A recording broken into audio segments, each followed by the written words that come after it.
One of the great revelations of the age of space exploration is the image of the Earth, finite and lonely, somehow vulnerable, bearing the entire human species through the oceans of space and time.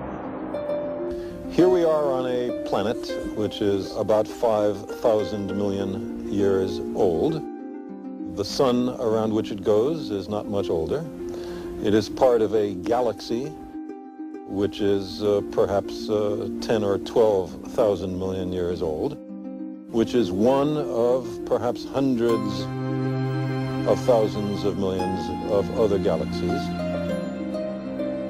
Humans have been on this planet for something like 1 million years, and for the vast bulk of that time, things changed extremely slowly.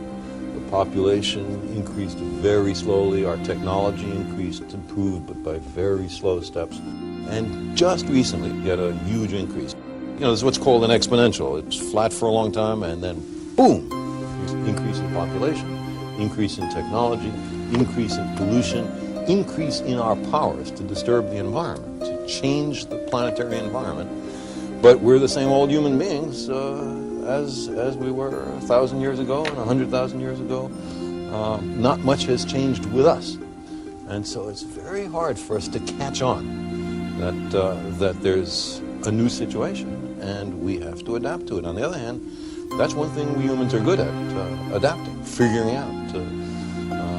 We're smart. That's our principal advantage over all the other species. I mean, we're not faster, stronger, better diggers. We don't fly all by ourselves. What we do is figure out and build because of our hands.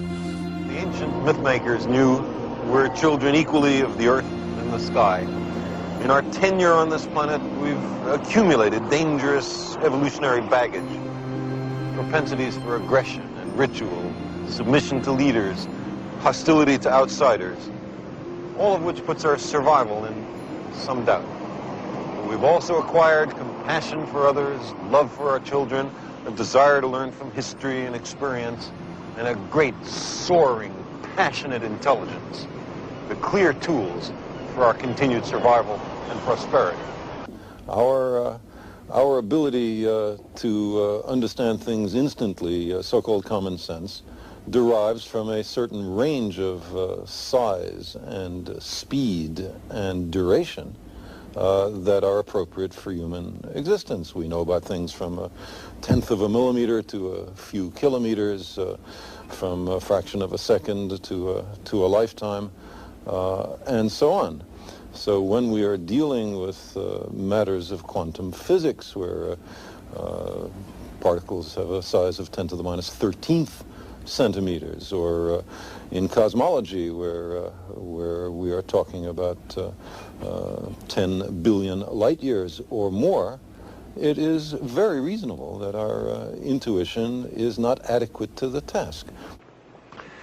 Fundamental changes in society are sometimes labeled impractical or contrary to human nature, as if there were only one human nature.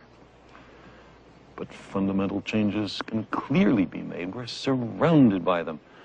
In the last 2 centuries, abject slavery, which was with us for thousands of years, has almost entirely been eliminated in a stirring worldwide revolution. Women, systematically mistreated for millennia, are gradually gaining the political and economic power traditionally denied to them. And some wars of aggression have recently been stopped or curtailed because of a revulsion felt by the people in the aggressor nations.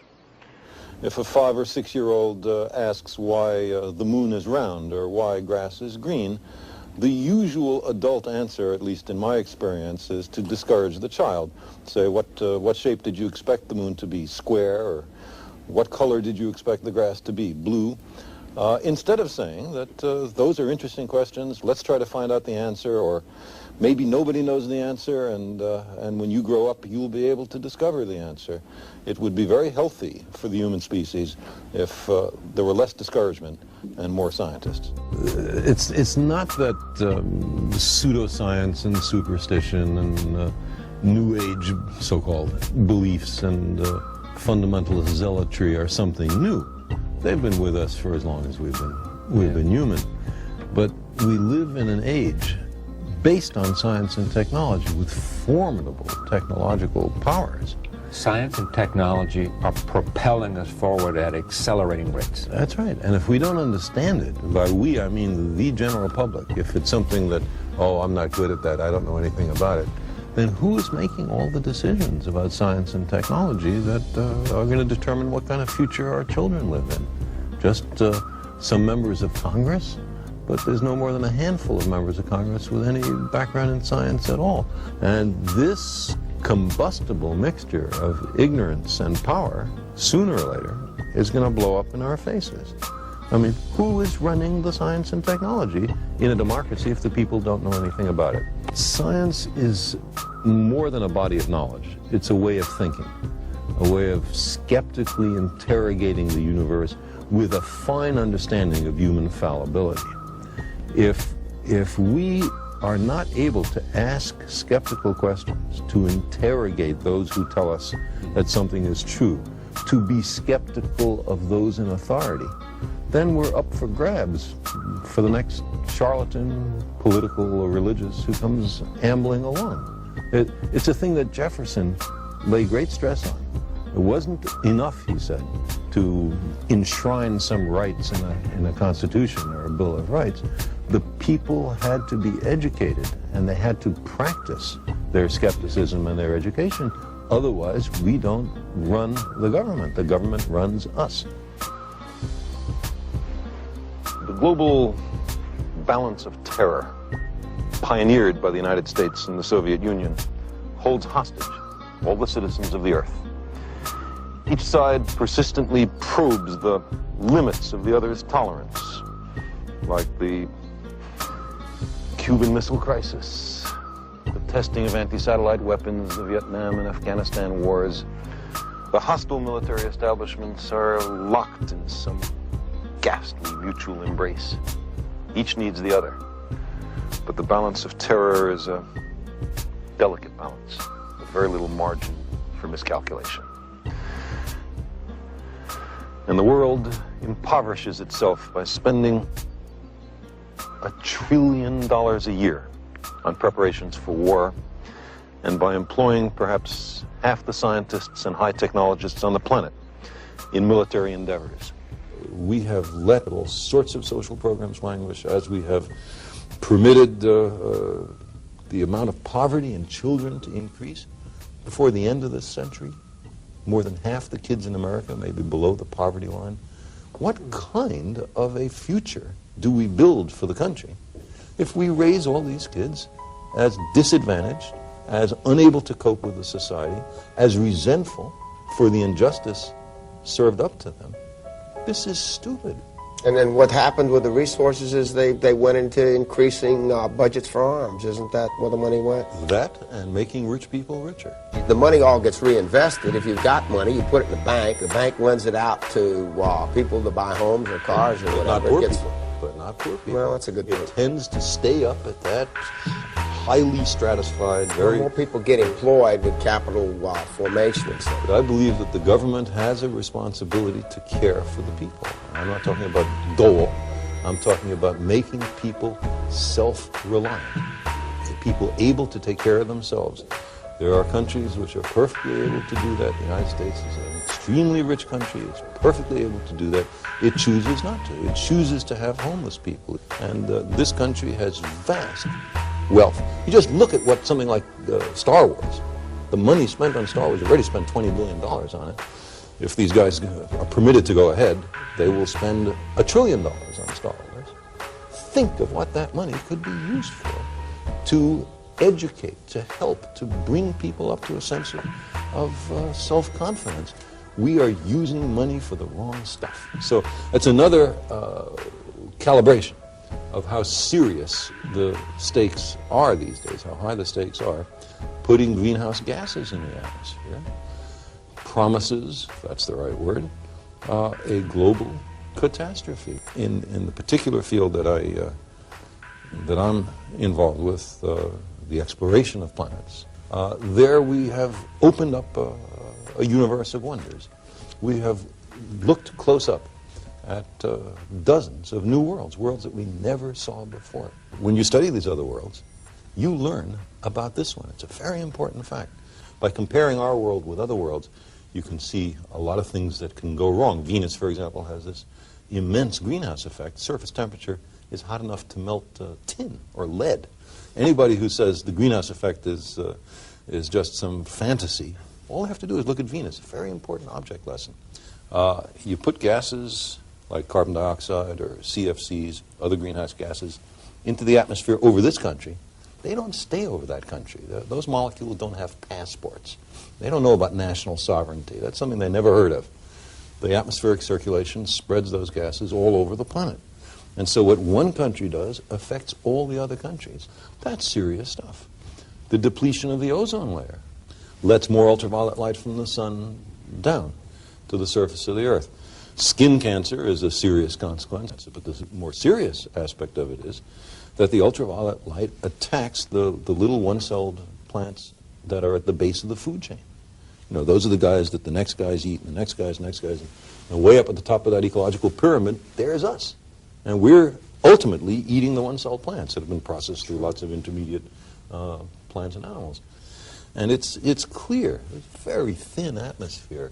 It's so sensitive to the depredations of human beings. You look at that and you say, hey, that's only one little world. We don't have anywhere else to go. No other planet in the solar system is a suitable home for human beings. It's this world or nothing. That's a very powerful perception. And so again, we're messing around with the global environment in a very serious, very stupid way.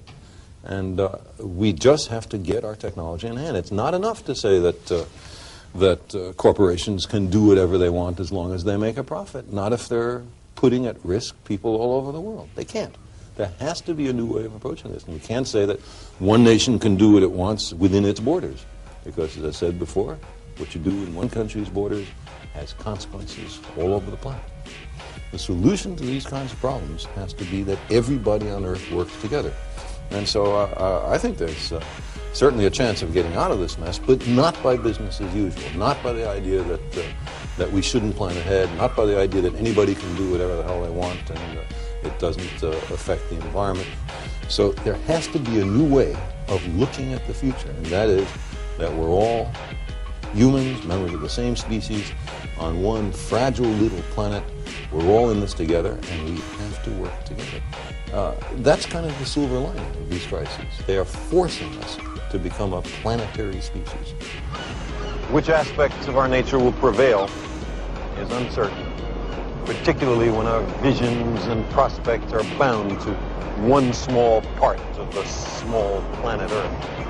But up there in the cosmos, an inescapable perspective awaits. National boundaries are not evident when we view the Earth from space. Fanatic ethnic or religious or national identifications are a little difficult to support when we see our planet as a fragile blue crescent fading to become an inconspicuous point of light against the bastion and citadel of the stars. The old appeals to racial, sexual, and religious chauvinism and to rabid nationalist fervor are beginning not to work. A new consciousness is developing which sees the Earth as a single organism and recognizes that an organism at war with itself is doomed. We are one planet. How would we explain all this to a dispassionate extraterrestrial observer? What account would we give of our stewardship of the planet Earth? We have heard the rationales offered by the superpowers. We know who speaks for the nations, but who speaks for the human species? Who speaks for Earth? From an extraterrestrial perspective, our global civilization is clearly on the edge of failure in the most important task it faces, preserving the lives and well-being of its citizens and the future habitability of the planet. Here we face a critical branch point in history. What we do with our world right now will propagate down through the centuries and powerfully affect the destiny of our descendants. It is well within our power to destroy our civilization and perhaps our species as well.